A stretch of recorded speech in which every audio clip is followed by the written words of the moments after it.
தெரிந்ததோ மறவர் மண் மேனியில்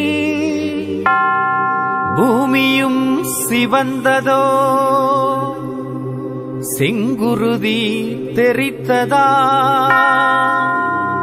தலையினை குனிந்தே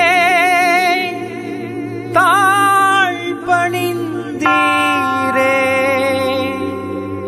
மறைப்பணி மைந்தரே அருளானந்தரே.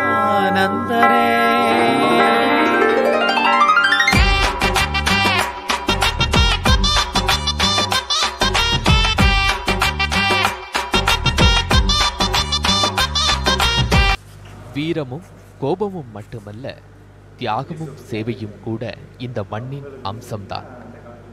இதை உணர்த்தியவர் அருள் திரு அருளானந்தர்.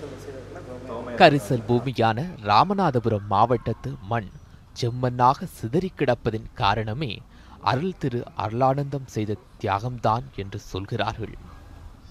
ஜான் டி பிரிட்டோ என்ற இயற்பெயரோடு போர்ச்சுகீசிய செல்வந்த குடும்பத்தில் பிறந்த இவர் இறைப்பணிக்காக தன்னை அர்ப்பணித்துக் கொண்டார்.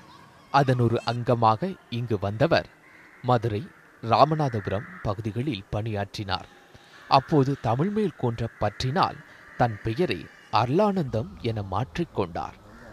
அவர் எத்தனையோ ஊர்களுக்கு கிராமங்களுக்கெல்லாம் சென்று அவர் அவ்வாறு செய்திருக்கிறார். அவர் செய்த பொழுது சிலருக்கு கொஞ்சம் பிடிக்கல. ஆனால் அவர் சாதாரண மக்களோடு இருந்தார், எல்லா மக்களோடு இருந்தார். உயர்வு தாழ்வு என்றெல்லாம் கிடையாது. அவங்களுக்கு கிறிஸ்துவை சொல்ல வேண்டும் என்பதுதான் அவங்களுக்கு அவருடைய நோக்கம். இது ஒரு நல்ல கோயில், இங்கே அழகான கோயில். அதுக்கு பின்னாலேயும் 2 கோயில் இருக்குது. அதை நீங்கள் கவனிச்சிங்கனாக்க அது மாதா கோயில் சொல்லுவோம். அது கட்டப்பட்டது 1734 கட்டினாங்க. அந்த இடத்துல தான் அருளானந்தர் வெட்டப்பட்டார் என்ற ஒரு வரலாறு.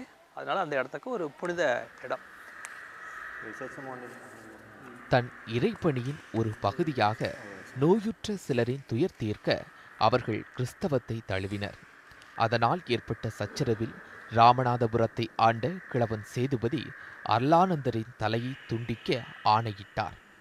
உயிர் தியாகமும் இறைப்பணியின் ஒரு அங்கமே என அதை ஏற்றுக்கொண்ட அருளானந்தரின் தலை ராமநாதபுரம் மாவட்டத்தின் வடக்கு பகுதியில் உள்ள ஓரியூரில் வைத்து துண்டிக்கப்பட்டது. அதனாலேயே அந்த இடம் செந்நிற பூமியானது என்கிறார்கள்.